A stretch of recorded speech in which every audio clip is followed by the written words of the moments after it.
Tamron 3つ見直し SP Certified Multi-Tool F1.5 DI Wait a minute. Okay, there we go. The Tamron SP 35mm f1.4 is Tamron's latest offering for a prime lens. While Tamron is probably most well known for its all-in-one zoom lenses that cover a large focal range, the G2 and SP series of lenses have been very well received since they were released. Tamron's most recent G2 24-70 2.8 and 70-200 2.8 particularly have caught many a buyer's eye due to the fact that they clock in at roughly half the price of their name brand Nikon or Canon competitors while delivering equivalent or sometimes better performance. With Tamron looking to deliver on professional quality performance at a significantly reduced price point, how does Tamron's latest 35mm prime measure up to its competitors? Canon, Nikon, and Sony all have lenses with identical focal lengths, and also nearly identical price points. Among these lenses, some of the biggest differences is that the Nikon comes with 10 elements, while the others have 12 to 14. The Nikon also weighs the least at 600 grams, although with fewer elements this is to be expected. Each lens has 9 aperture blades, and among the group, the Nikon is the oldest design, having been released in 2010. Of course, the biggest difference among these 35mm lenses in this comparison is the price. The Nikon, Canon, and Sony lenses all come in around $1,600 to $1,700, while the Tamron just released at $900. It's interesting to point out that seemingly in response to Tamron's release, Sigma slashed the price on its 35mm from $900 down to $650. Maybe the instant savings are temporary, but it doesn't seem quite like a coincidence to me.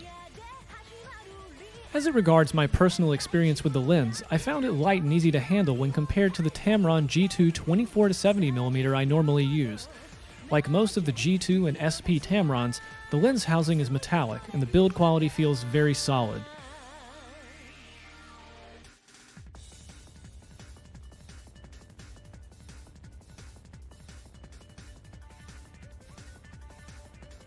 Like many other brands these days, the included lens hood locks into place and has a push-button release.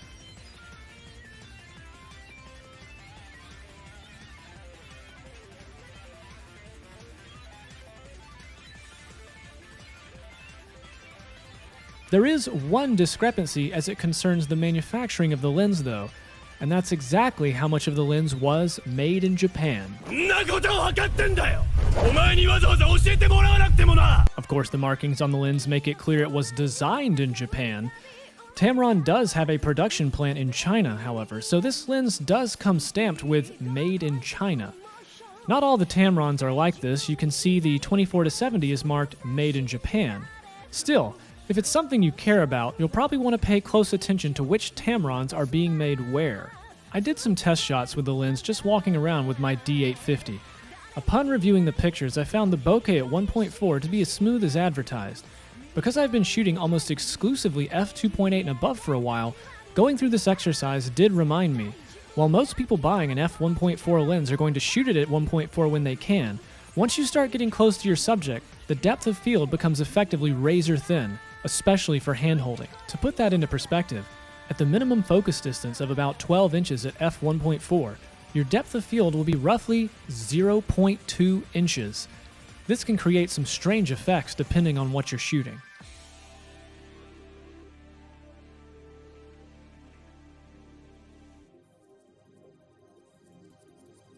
As it regards the sharpness of the lens, after looking at some of the test shots in the field, I was fairly confident that the lens was going to be sharp.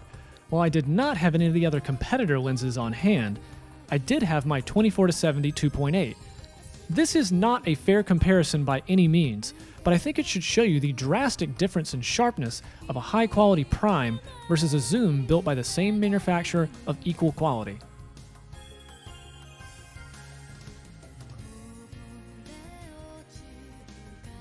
These shots were all taken outside from a tripod, but there weren't any clouds and I felt like the lighting was consistent as it could be throughout the testing. At the fastest apertures, there's definitely some vignetting going on. I knew the prime would be sharper, But what really shocked me was how noticeable the results were.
At 1.4, the 35mm was clearly sharper than my 24-70 zoom to 35mm at 2.8. I can't believe how much different the 2.8 looked in the corners by comparison, and I figured I was sure I was doing the testing right. I've used this 24-70 on plenty of different occasions and I've never really noticed an issue.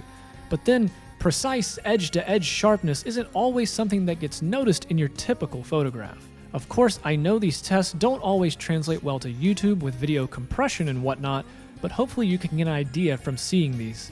I didn't get a chance to really test the autofocus tracking, although the speed and accuracy of the autofocus seemed just fine to me.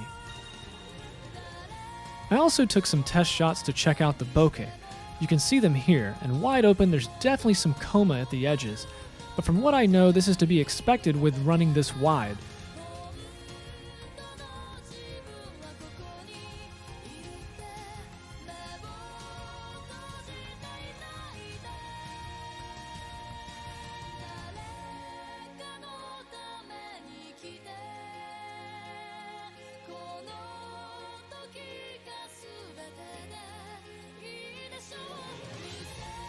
So in the end, do I think the Tamron 35mm 1.4 is a good purchase?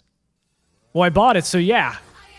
More to the point, I'm an enthusiast and not a professional photographer, so please take this review with that in mind. No one gave me this lens to review, and I don't own multiple 35mm lenses of comparable quality to personally measure it against. While they are technically identical in terms of focal length and aperture, I do not think this lens should be compared to the Nikon, Canon, or Sony versions of it simply because of the price point. When the first-party versions are nearly double what the Tamron is, my verdict is simple. I think the Tamron wins so long as it's getting 90 to 95% of the same results as the name brands. The real competition this lens has is against the Sigma Art version, and given that the Sigma just dropped its price by nearly a third, does that justify still picking up this Tamron? Of course, I'm not sure the Sigma price is going to stay that low forever, but I think it shows that Sigma is not playing around when it comes to competing across the entire market, against both first and third-party manufacturers. Tamron competing at that level of performance while remaining at a competitive price point to Sigma is a high bar to meet, and while I think my testing did this lens some justice, I'll be very interested to see exactly how it stacks up against the Sigma in a side-by-side as others who have the 35mm primes on hand release their reviews of the lens.